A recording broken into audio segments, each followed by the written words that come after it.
अब इसके बाद कॉस्ट की बात जैसे कि हमने करी है, तो एक बार देख लेते हैं कि मार्केट में घर खरीदने के लिए आपको टोटल कितनी कॉस्ट लगती है। ये सारे क्राइटेरियाज हार्ड क्राइटेरियाज है, ऐसा नहीं है, बट काफी सारे लेंडर्स ने आजकल ये सारी लिमिटेशंस लगानी शुरू कर दी है। अब बात कर लेते हैं कि स्टेप्स क्या होते हैं। मान लो आपने सारी चीजें चेक कर ली, अब स्टेप्स क्या हैं अगर आपको घर यहाँ पे खरीदना है। हेलो गाइस, तो वेलकम बैक अगेन टू हम तुम इन इंग्लैंड। मैं हूँ गौरव। मैं हूँ अभी। तो यार आजकल हमारे पास काफी सारे डाउट्स आ रहे हैं कि आप जो भी लोग यूके में रह रहे हैं स्किल्ड वर्कर वीजा के ऊपर, लॉन्ग टर्म वीजा के ऊपर, वो लोग यहाँ पे घर कैसे खरीदे, घर खरीद भी सकते हैं नहीं खरीद सकते हैं। और ये बहुत बड़ा एक मिसकंसेप्शन है कि फॉरेन नेशनल्स यहाँ पे घर तब तक नहीं खरीद सकते जब तक उनके पास पीआर नहीं है। और जो मॉर्गेज लेंडर्स होते हैं वो क्या क्या चीजें देखते हैं, आपका क्रेडिट स्कोर, अफोर्डेबिलिटी, इन सब चीजों के बारे में हम डिटेल में इस वीडियो में बात करने वाले हैं। तो स्टार्ट करते हैं फिर आज की वीडियो से। तो जैसे कि अभी ने बताया अभी कि काफी ज्यादा मिसकंसेप्शंस है कि फॉरेन नेशनल जो होते हैं वो यूके में घर नहीं खरीद सकते, लेकिन ऐसा नहीं है। अगर आप यहाँ पे लॉन्ग टर्म वीजा के ऊपर हो, स्किल्ड वर्कर वीजा के ऊपर हो, तो आप यहाँ पे घर खरीद सकते हो। जनरली जो मॉर्गेज लेंडर्स होते हैं जैसे कि बैंक्स हो गए, बिल्डिंग सोसाइटीज हो गई, जहां से भी आप मॉर्गेज लेते हो घर खरीदने के लिए, मतलब कि होम लोन लेते हो, वो जनरल क्राइटेरिया उनका क्या होता है, किस चीज पे बेस्ड होता है। एक तो आपकी क्रेडिट हिस्ट्री के ऊपर बेस्ड होता है, दूसरा आपकी अफोर्डेबिलिटी के ऊपर, आपकी सैलरी कितनी है, तीसरा कि आप कितने टाइम से यूके में रह रहे हो, और चौथा कि आपके वीजा पे कितना टाइम अवेलेबल है, मतलब कितने टाइम का वीजा अवेलेबल है। जनरली ये चार चीजें होती है, बाकी और भी चीजें होती है उसके बारे में डिस्कस करेंगे। बट अगर आपकी ये सारी चीजें क्लियर हैं तो ऑब्वियसली आपको मॉर्गेज जो है वो यहाँ पे मिल सकती है और आप अपना घर यहाँ पे खरीद सकते हो यूके में। तो हर लेंडर का जो क्राइटेरिया होता है वो डिफरेंट होता है, बट जो लेंडर्स होते हैं वो एक्सपेक्ट करते हैं कि आप एटलीस्ट 2 इयर्स से यूके में रह रहे हो ताकि आपकी क्रेडिट प्रोफाइल बिल्ड हो सके। कई लेंडर्स ज्यादा स्ट्रिक्ट भी होते हैं, they will expect you to be in the UK for at least 3 to 5 years। तो अगर आप लोग भी यूके में घर लेने का प्लान कर रहे हो और आप इस डाउट में हो कि कौन सा मॉर्गेज लेंडर, उनकी क्या कंसिडरेशन होती है, तो हम आपको एक आइडिया देना चाहते हैं कि क्या क्या चीजें जो है वो अपनी आपकी जो मॉर्गेज एप्लीकेशन होगी वो जब एक्सेस करेंगे ना, वो जब उसको रिव्यू करेंगे तो वो क्या क्या चीजों का ध्यान रखेंगे। देखो वो आपकी पर्सनल सिचुएशन तो देखेंगे ही, साथ ही साथ फाइनेंशियल सिचुएशन जो है वो सबसे ज्यादा देखी जाती है यहाँ पे। तो एक बार बात कर लेते हैं कि किन किन चीजों का वो ध्यान रखते हैं जब आपकी मॉर्गेज एप्लीकेशन वो एसेस करते हैं। सो सबसे पहली चीज वो क्या चेक करते हैं, आपकी एज क्या है। यूके में जब आप यहाँ पे घर ले रहे हो, अगर आप अकेले हो या फिर वाइफ के साथ यहाँ पे घर ले रहे हो, तो आप दोनों की जो एज है वो चेक की जाएगी, कितनी एज है, और उसके हिसाब से देखा जाएगा कि कितने टर्म की आपको मॉर्गेज जो है वो मिल सकती है। दूसरा, आप यूके में कितने टाइम से रह रहे हो, ये सबसे ज्यादा इंपॉर्टेंट होता है। ऐसा नहीं है कि आज आप यूके आए हो तो कल आप एप्लीकेशन डालो तो आपकी एप्लीकेशन अप्रूव हो जाएगी, ऐसा नहीं है यहाँ पर। उसी के साथ देखा जाता है कि आपकी करंट एड्रेस पे आप कितने टाइम से रह रहे हो और पिछले कौन से एड्रेस है, वो सारी इन्फॉर्मेशन वो लेते हैं। उसी के साथ साथ आप अपने करंट एम्प्लॉयर के साथ कितने टाइम से हो। यस, तो एम्प्लॉयमेंट हिस्ट्री भी चेक की जाती है कि किस एम्प्लॉयर के साथ कितने टाइम के लिए रहे हो, तो वो सारी डिटेल्स आपकी मॉर्गेज एप्लीकेशन में जाती है जब भी आप एप्लीकेशन डालते हो। इसके बाद सबसे इंपॉर्टेंट क्राइटेरिया एक और आता है कि नंबर ऑफ डिपेंडेंट्स। अगर आप हस्बैंड वाइफ हो, आपके बच्चे हैं, तो कितने बच्चे हैं, और उन डिपेंडेंट्स का पूरा चेक किया जाता है कि कितने नंबर ऑफ डिपेंडेंट्स है, क्योंकि उनको खर्चा देखना है ना, कितना खर्चा जा रहा है, क्या पता आपकी नर्सरी फीस जा रही हो, तो ये सारी चीजें देखी जाती है। इसी के साथ साथ अफोर्डेबिलिटी चेक की जाती है कि आपकी टोटल हाउस होल्ड इनकम कितनी है, उसमें से कितना डेट है, मतलब कितना क्रेडिट कार्ड्स पे जा रहा है, कितने लोन्स हैं, या फिर आपकी सारी चीजें मंथली एक्सपेंडिचर कितना है, कि भाई अगर आपके बच्चे हैं तो उनकी नर्सरी पे कितना खर्चा हो रहा है। रेंट को हटा के जितना भी खर्चा हो रहा है वो सारी चीजें कंसिडरेशन में ली जाती है कि कितना आपका मंथली एक्सपेंडिचर है और कितनी हाउस होल्ड इनकम है, उसी के हिसाब से आपकी अफोर्डेबिलिटी बनती है। और अफोर्डेबिलिटी कैलकुलेट करने का एक रफ आइडिया होता है कि जितनी भी आपकी हाउस होल्ड इनकम है उसको 4 या फिर 4.5 से मल्टीप्लाई कर दो, उतनी रफ अफोर्डेबिलिटी आपकी आ जाती है। अब उसमें से वो माइनस करेंगे, देखेंगे उनके क्राइटेरिया के अकॉर्डिंग कि कितना मंथली एक्सपेंडिचर है आपका, तो ये जनरली अफोर्डेबिलिटी देखी जाती है। सारी बैंक स्टेटमेंट्स आपको प्रोवाइड करनी पड़ती है, उसमें क्लियर हो जाता है कि एवरी मंथ आप कितना खर्चा कर रहे हो, आपके पास कितने क्रेडिट कार्ड्स है, कितना अगर कार लोन है या कुछ, कितना डायरेक्ट डेबिट जा रहे हैं, वो सब कंसिडरेशन में आते हैं। तो उसके बाद जो नेक्स्ट सबसे मेन क्राइटेरिया होता है वो होता है आपका क्रेडिट स्कोर और क्रेडिट हिस्ट्री। ये बहुत ज्यादा इंपॉर्टेंस रखता है। हमने इसके बारे में एक पूरी फुल वीडियो भी बनाई है, आप वो चेक कर सकते हो कि आप अपनी क्रेडिट हिस्ट्री यहाँ पे कैसे बिल्ड कर सकते हो। बट सेइंग दैट, जब आप मॉर्गेज एप्लीकेशन डालते हो तो वो आपकी सारी हिस्ट्री चेक होती है। तो कभी भी यहाँ पे अगर आप कोई भी क्रेडिट कार्ड लो या लोन लो, उसकी इंस्टॉलमेंट या जो पेमेंट एवरी मंथ करनी होती है वो कभी भी मिस मत करो। यस, उसी के साथ साथ आपके हाउस होल्ड जो बिल्स होते हैं, यूटिलिटी बिल हो गया, water bill, electricity bill, Netflix subscription, या फिर कोई भी मोबाइल आपने लिया है, मोबाइल के जो पेमेंट आप करते हो, कोई भी पेमेंट आप मिस करते हो ना, तो आपका जो वो इफेक्ट है वो आपकी क्रेडिट हिस्ट्री पे जाता है, वो क्रेडिट हिस्ट्री आपकी कम होती है वहां से। तो वो चीजें सारी देखी जाती है जब आप यहाँ पे कोई भी फाइनेंस लेने जाते हो, कोई भी लोन लेने जाते हो, या होम लोन हो गया या कोई भी लोन हो गया, बैंक सारी चीजें जो है ये चेक करता है। तो ये जनरली जो सारी चीजें हमने आपको बताई है, ये चीजें चेक की जाती है जब भी आप यूके में हो। तो इसलिए ऐसा नहीं है कि आप यूके में घर नहीं खरीद सकते हो, टियर 2 वीजा या स्किल्ड वर्कर वीजा पे आप खरीद सकते हो, प्रोवाइडेड आपकी ये सारी चीजें जो है वो इन लाइन है, वो ठीक है सारी चीजें। और आप अपनी जो क्रेडिट स्कोर होता है और क्रेडिट हिस्ट्री होती है, वो बहुत सारी एप्स यहाँ पे अवेलेबल होती है, जैसे क्रेडिट कर्मा, एक्सपीरियन। सो इन सब पे आप रेगुलरली चेक कर सकते हो, और आप इनका पेड वर्जन लेके ये भी चेक कर सकते हो कि आप अपनी क्रेडिट स्कोर जो है वो कैसे इंप्रूव कर सकते हो। हमारी एक डिटेल में वीडियो है, आप वहां से आई बटन पे क्लिक करके चेक कर सकते हो। डिटेल में आपको बताया हुआ है, 0 से लेके 100 तक आपको सारी इन्फॉर्मेशन मिल जाएगी। यूके में अगर आपको क्रेडिट हिस्ट्री बिल्ड करनी है, कैसे बिल्ड कर सकते हो या कैसे आप इंप्रूव कर सकते हो, क्रेडिट हिस्ट्री कहां पे देख सकते हो, तो ये सारी चीजें आपको वहां पे इन्फॉर्मेशन मिल जाएगी। तो आप जरूर वो चेकआउट करना अगर आपका घर लेने का प्लान है, तो आप वहां से ज्यादा इन्फॉर्मेशन ले सकते हो। तो अब इसके बाद बात करते हैं लिमिटेशंस के बारे में। अगर आप स्किल्ड वर्कर वीजा पे हो, मॉर्गेज लेने जा रहे हो, तो क्या क्या लिमिटेशंस आती है। तो यार देखो, सबसे पहली लिमिटेशन तो यही है कि बैंक्स जो है ना, आजकल काफी सारे बैंक बहुत ज्यादा स्ट्रिक्ट हो गए हैं। वो वीजा पे, जो लोग वीजा पे होते हैं, कि वो एक्सपेक्ट करते हैं कि 3 to 5 इयर्स आप रह रहे हो यूके में, और उसके बाद ही वो आपको मॉर्गेज देंगे, या फिर उसी के साथ मतलब 25 से 40% डिपॉजिट आप अरेंज कर रहे हो तब आपको मॉर्गेज देंगे। ये नहीं है कि एक लेंडर के पास आपको नहीं मिलेगा तो दूसरे लेंडर पे भी नहीं मिलेगा, या ये सारे क्राइटेरियाज हार्ड क्राइटेरियाज है, ऐसा नहीं है। बट काफी सारे लेंडर्स ने आजकल ये सारी लिमिटेशंस लगानी शुरू कर दी है। उसके साथ साथ एक और लिमिटेशन आजकल लगाने लगे हैं कि आपका जो हाउस होल्ड इनकम है वो 100,000 पाउंड से ज्यादा होनी चाहिए। हाँ, ये भी कुछ ऐसे बैंक्स हैं, वो उन्होंने लिमिटेशन लगाई है। तो अभी हम एक एग्जांपल लेके चल लेते हैं। जो नेटवेस्ट बैंक है, उसका मैं क्राइटेरिया चेक कर रहा था फॉरेन नेशनल के लिए, तो मैंने देखा क्या क्या चीजें अवेलेबल है। एक बार वो आपके साथ शेयर कर देते हैं, ताकि आपको थोड़ा आइडिया हो जाएगा कि अगर आप किसी ऐसे बैंक के साथ जा रही हो तो क्या लिमिटेशंस और क्या क्राइटेरिया होते हैं उनके। तो ये जो आप स्क्रीन पे देख रहे हो, ये नेटवेस्ट की वेबसाइट है, और यहाँ पे फॉरेन नेशनल के लिए ये क्राइटेरिया है। For all customer application that do not have permanent rights to reside in the UK, maximum LTV जो है 75% है on capital and interest repayment basis only. मतलब 75% जो वैल्यू होगी हाउस की, उसी पे ही आपको मॉर्गेज मिलेगी। बाकी 25% जो है आपको वो डिपॉजिट अरेंज करना पड़ेगा, और वो गिफ्टेड नहीं होना चाहिए।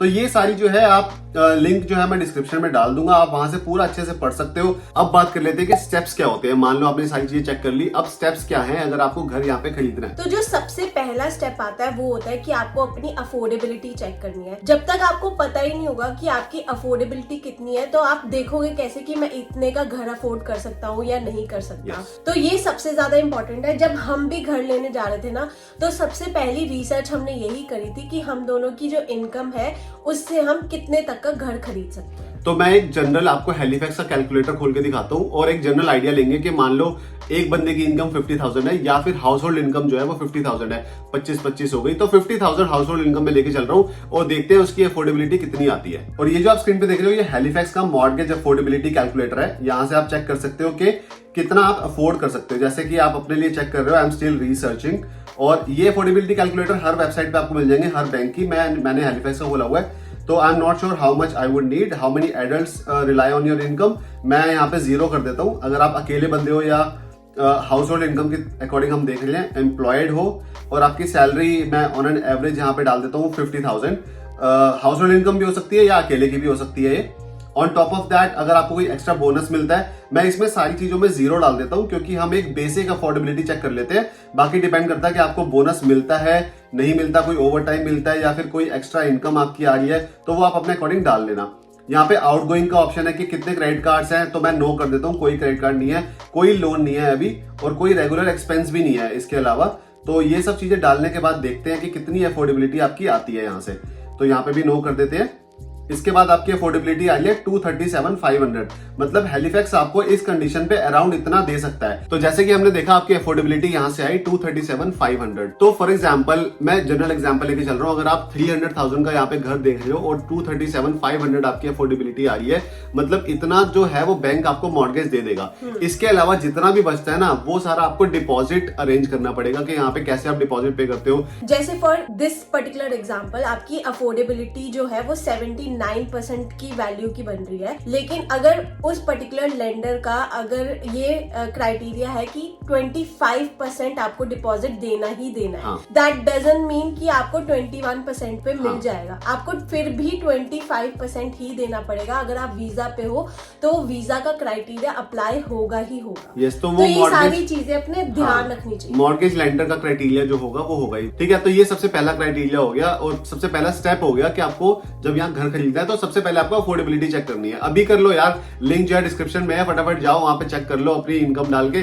कितनी अफोर्डेबिलिटी आपकी बन रही है। एक बार आपको अफोर्डेबिलिटी पता लग गई, उसके बाद सेकंड स्टेप होता है मार्केट रिसर्च करो कि जहां आप घर लेना चाहते हो या आप यहाँ पे रह रहे हो उस जगह पे लेना चाहते हो या कोई और जगह है जहाँ पे आप घर लेना चाहते हो, उसकी फुल रिसर्च करो ऑनलाइन, ज़ूपला पे, राइट मूव पे कि कितने प्राइस में घर मिल रहे हैं। और जितना आपका बजट है, मान लो 300,000 का फॉर एग्जांपल आपका बजट है, तो उसमें 2 बेडरूम घर आ रहे हैं, 3 बेडरूम आ रहे हैं, 3 बेडरूम आ रहे हैं, तो वो छोटे वाले घर हैं या बड़े वाले घर हैं, तो वो आपको अपने अकॉर्डिंग, अपनी प्रेफरेंस के अकॉर्डिंग जो है वो देखना है कि वहां पे कितने का आ रहा है। आप नए घर भी दे सकते हो, जो नए घर होते हैं ना यहाँ पे, उस पे डील्स होती है। फॉर एग्जाम्पल आप वहां पे नेगोशिएशन के ऑप्शन ज्यादा होते हैं, तो आप वो भी चेकआउट कर सकते हो कि न्यू घर जो है, न्यू बिल्ड हाउसेज जो होते हैं, वहां पे क्या डील्स लगी हुई है। अपनी मार्केट रिसर्च जो है वो पूरी करो। सेकंड स्टेप जो है वो ये होना चाहिए आपका। एक बार आपको अफोर्डेबिलिटी पता लग गई, आपने मार्केट रिसर्च कर ली, तो थर्ड होता है कि आपने प्लान कर लिया कि मुझे ये वाला घर लेना है, अब इस पर्टिकुलर घर के लिए या इस रेंज के घर के लिए मुझे डिपॉजिट इकट्ठा करना है। तो डिपॉजिट कितना होना चाहिए,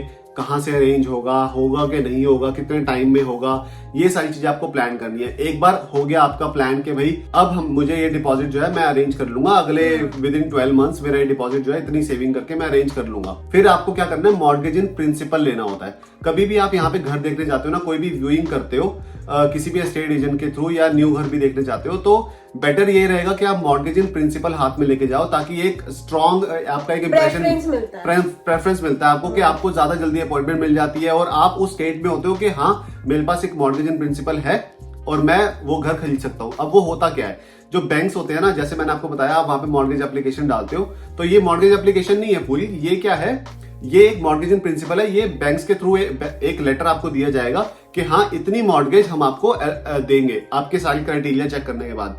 सॉफ्ट चेक होता है, कोई हार्ड चेक नहीं होता आपकी क्रेडिट हिस्ट्री पे।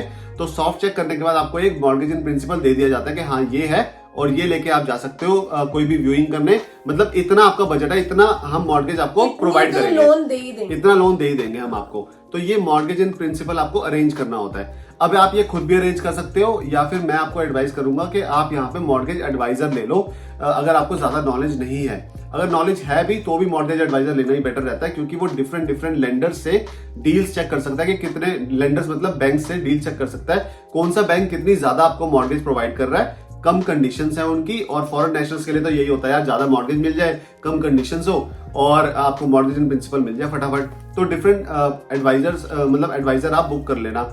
अब एडवाइजर आप कहां से कर सकते हो, देखो जो नए घर होते हैं ना, नए घर जहां पे भी आप देखने जाओगे, उनका अपना कोई मॉर्गेज एडवाइजर होता है और वो पैसे नहीं लेते स्टार्टिंग में, उनसे आप बात कर सकते हो और वो आपकी सारी अफोर्डेबिलिटी चेक करेंगे और आपको मॉर्गेज इन प्रिंसिपल भी दिलवा देंगे अगर आपकी वहां पे कंडीशन सारी फुलफिल हो रही है तो। और वो अगर आप मॉर्गेज अप्लाई करते हो उनके थ्रू, तो वो आपसे शायद स्टार्टिंग के 500 पाउंड लेते हैं और वो भी लाइफ टाइम के लिए। आगे लाइफ में कभी भी आपको दोबारा कोई नई मॉर्गेज अप्लाई करनी है तो वही दोबारा फ्री में कर देंगे। कितनी भी एप्लीकेशंस डालनी हो, वो बार बार पैसे चार्ज नहीं करते, एक ही बार चार्ज करते। उनको ऑब्वियसली बैंक के थ्रू भी कमीशन मिलता है हर एप्लीकेंट का, तो वो आपसे चार्ज नहीं करेंगे। तो मैं यही एडवाइस करूंगा कि मॉर्गेज एडवाइजर ले लेना मॉर्गेज इन प्रिंसिपल लेने के लिए। अब बस इसके बाद मॉर्गेज इन प्रिंसिपल आपके हाथ में आ गया, तो अब बात है प्रॉपर्टी सर्च की। आपने देख लिया कि भाई ये प्रॉपर्टी आपको पसंद है, जा जाके आप व्यूइंग करोगे डिफरेंट प्रॉपर्टीज पे, उस पे ऑफर डालोगे कि जो भी आपका ऑफर है, फॉर एग्जांपल 300,000 का घर लगा हुआ है, तो अगर पुराना घर लेने जाते हो तो यार आज की डेट में वहां पे बिडिंग सिस्टम है कि आपको 300 में तो नहीं मिलेगा। आप डाल सकते हो 300 ऑफर, बट अगर किसी और ने 320 डाला हुआ है, वो आपसे ज्यादा बेटर सिचुएशन में है, उसकी फाइनेंशियल सिचुएशन आपसे ज्यादा बेटर है, तो उसको मिल जाएगा वो घर। और अगर आप चाहते हो वो रियली लेना, तो आप पहले से ही फिर वो 310 या 320 ऑफर डालो। ऐसा ही होता है आजकल तो यहाँ पे बहुत ज्यादा कंपटीशन है, बहुत ही ज्यादा। और अगर आप नए घर लेने जाते हो तो वहां पे थोड़ा आपको बेनिफिट मिल जाता है कि वहां पे ऐसे बिडिंग सिस्टम नहीं होता, बल्कि वहां पे नेगोशिएट भी कर सकते हो। अगर मान लो कोई एक एस्टेट है, वहां पे लास्ट के कुछ घर बचे हुए हैं, वो आपको खरीद, उसमें से कोई आपको पसंद आ रहा है और वो जो सेलर है वो बेचना चाहता है, बिल्डर फटाफट घर अपने, तो वहां पे आपको नेगोशिएशन का ऑप्शन मिल जाता है कि हाँ चल वहां पे थोड़ा आपको ऑफर दे देंगे कि घर के अंदर 10-20 हजार पाउंड का सामान लगा देंगे वो ऊपर से। तो ऐसी चीजें होती है। तो आपको आजकल बहुत ज्यादा ऑफर आ रहे हैं न्यू बिल्ड पे, डिपॉजिट बूस्ट और भी बहुत सारे ऑप्शंस देते हैं, वो ऑफर्स देते हैं, क्योंकि अगर कोई एस्टेट बिल्ड करे ना, उनको होता है कि फटाफट सारे घर बिक जाए। तो उसमें ये थोड़ा सा बेनिफिट होता है, लेकिन उसका नुकसान ये है कि जो न्यू बिल्ड हाउसेज होते हैं वो हमेशा एक्सपेंसिव साइड पे होते हैं। बस अगले स्टेप्स क्या है, एक बार आपने प्रॉपर्टी सर्च कर ली, अगर आपको पसंद आ गया, आपने ऑफर डाला, आपका ऑफर एक्सेप्ट हो गया, तो बस हार्ड क्रेडिट चेक होएगा आपकी फाइल पे, आपकी मॉर्गेज एप्लीकेशन स्टार्ट हो जाएगी वहां से। और एक बार वो हो गई तो फिर आपको सॉलिसिटर जो है वो करना होता है। सॉलिसिटर भी आपको, अगर आप एस्टेट एजेंट्स के थ्रू जा रहे हो तो वो आपको एडवाइस कर देंगे कौन सा सॉलिसिटर है, उनके थ्रू जा सकते हो या अपना सॉलिसिटर ऑनलाइन ढूंढ सकते हो रिव्यूज के अकॉर्डिंग। तो बस यही स्टेप करने हैं आपको। बाकी जब एक बार सॉलिसिटर ने यहाँ काम पकड़ लिया तो फिर यही होता है कि सारी चीजें हो जाती है, आपको सिर्फ डील करना होता है। बाकी जो आगे प्रोसेस है वो solicitor, mortgage adviser, estate agent यही लोग करते हैं। आपको बस डॉक्यूमेंटेशन प्रोवाइड करनी है, जो भी चीजें वो मांगे वो आपको प्रोवाइड करना है बस आपके थ्रू। मुझे ये बात बहुत अच्छी लगती है, आपको खुद पर्सनली इन्वॉल्व होने की जरूरत नहीं है। पैसे भी लेते हैं फिर पैसे लेते हैं आई नो, बट खुद इन्वॉल्व होने की जरूरत नहीं होती। सब कुछ काम वो लोग करते हैं, वो बस आपसे पूछते रहते हैं ये डॉक्यूमेंट दे दो, वो डॉक्यूमेंट दे दो, ये सारी चीजें दे दो। एक बार आपने प्रोवाइड कर दी तो बाकी सब अपना अपना काम कर लेते हैं। अब इसके बाद कॉस्ट की बात जैसे कि हमने करी है, तो एक बार देख लेते हैं कि मार्केट में घर खरीदने के लिए आपको टोटल कितनी कॉस्ट लगती है। सबसे पहला बड़ा कॉस्ट तो आपका डिपॉजिट हो गया। Deposit depends on lenders criteria कि वो आपको 10% पे दे रहे हैं, 20 पे दे रहे हैं या 25 पे दे रहे हैं, तो उस हिसाब से आपको अपना डिपॉजिट इकट्ठा करना है। दूसरा हो गया सॉलिसिटर की फीस। सॉलिसिटर यहाँ पे करना बहुत ही जरूरी है। जब भी आप घर लेने जा रहे हो, पुराना हो या नया हो, कोई भी घर हो, सॉलिसिटर आपको करना ही पड़ता है। तो उसकी फीस अराउंड 2000 पाउंड होती है। जब भी आप यहाँ पे घर लेते हो तो वो भी आप ऐड कर लेना कॉस्ट में। उसके बाद जो नेक्स्ट कॉस्ट आती है वो होती है survey fees, which is around 500 pound. बहुत सारे सर्वेज होते हैं यहाँ पे जब आप घर खरीदते हो उससे पहले, तो उसकी कॉस्ट आप लगा के चलो। यस। और उसके बाद एक स्टैंप ड्यूटी होती है जो कि फर्स्ट टाइम बायर्स के लिए नहीं है। अगर घर अप टू 425,000 का है तो आपको स्टैंप ड्यूटी पे नहीं करनी है। अगर घर 625,000 का है तो 425 पे नहीं पे करनी पड़ेगी, और जो डिफरेंस होता है उसमें पे करनी पड़ेगी। तो ये स्टैंप ड्यूटी आपको पे नहीं करनी, तो इसकी आपको टेंशन लेने की जरूरत नहीं है। तो जनरली यही कॉस्ट होती है जो कि इन्वॉल्व होती है, जैसे कि डिपॉजिट हो गया, सॉलिसिटर फीस हो गई, और साथ ही साथ सर्वे करने की फीस, जो लैंड सर्वे होता है, जो घर का सर्वे होता है, ये सब चीजें ये सॉलिसिटर ही कर देता है, बट आपसे वो फीस चार्ज करेगा इसके एक्स्ट्रा चार्ज कर। तो ये सारी फीस इन्वॉल्व होती है।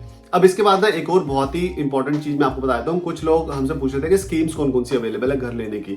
तो यहाँ पर देखो, एक हेल्प टू बाय स्कीम थी जो कि अक्टूबर 2022 में खत्म हो चुकी है। उसमें गवर्नमेंट जो है वो आपको 20% घर की जो वैल्यू होती है वो पैसे से हेल्प करती है। 5% डिपॉजिट आपको पे करना होता है, 20% गवर्नमेंट करेगी और 75% पे आपको मॉर्गेज मिल जाएगी। तो बहुत ही सही सीन था, हमने भी वही लिया था, और 5 साल तक आपको कोई इंटरेस्ट पे नहीं करना पड़ता। लेकिन वो डील जो है, वो स्कीम जो है, वो अक्टूबर 2022 में खत्म हो चुकी है न्यू एप्लीकेंट्स के लिए। इसके अलावा यार आजकल रिसेंटली ऐसी कोई स्कीम नहीं है, बट और भी काफी सारी चीजें हैं, जैसे कि हो गया शेयर्ड ओनरशिप हो गया। आप शेयर्ड ओनरशिप पे घर ले सकते हो। धीरे धीरे जैसे आपकी सैलरी बढ़ेगी तो आपको फुल ओनरशिप कर सकते हो उसकी, तो ग्रेजुअली आप घर खरीद सकते हो पूरा, बाय बैक कर सकते हो। हाँ, बाय बैक कर सकते हो। और इसी के अलावा एक बहुत ही सही स्कीम अभी निकाली है एक बिल्डिंग सोसाइटी ने, जिसपे आपको 100% मॉर्गेज मिल जाएगी, 0 डिपॉजिट पे किए हुए।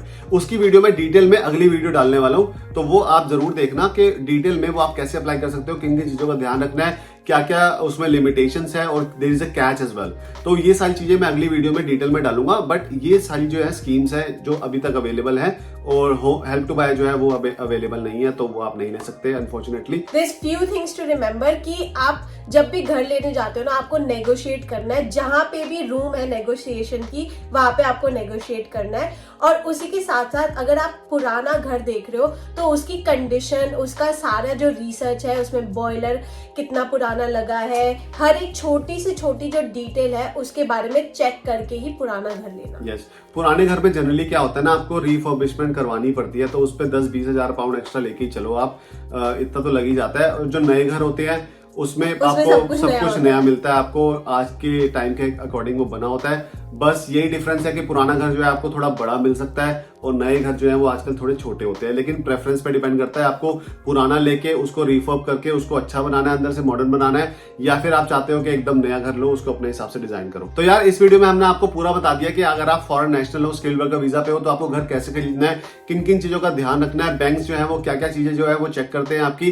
तो होपफुली यार आपको मजा आया होगा ये वीडियो देख के और अच्छा लगा होगा और मतलब आइडिया मिल गया होगा जनरली कि मतलब कैसे कर लेना है यहाँ पे। हमारा वही पर्पस हाँ। था कि हम एक वीडियो में आपको पूरा डिटेल में समझा दे कि आप यहाँ पे घर कैसे खरीद सकते हो, किन किन चीजों का ध्यान रखना है, और सबसे पहली बात कि आप घर खरीद सकते हो। ऐसा Yes. नहीं है कि वीजा पे हो तो आप घर खरीद ही नहीं सकते। Yes. ये मिसकंसेप्शन है, तो वो हम दूर करना चाहते थे। हाँ। So hopefully you will like this video. अगर आपको वीडियो पसंद आई तो लाइक करना, शेयर करना, कमेंट करके बताना कि आपको क्या क्या चीजें इंटरेस्टिंग लगी, क्या क्या चीजें आपको नहीं पता थी। और मिलते हैं फिर नेक्स्ट वीडियो में। उससे पहले सब्सक्राइब करके जाना। तो मिलते हैं नेक्स्ट वीडियो में, तब तक के लिए bye bye, take care. Bye.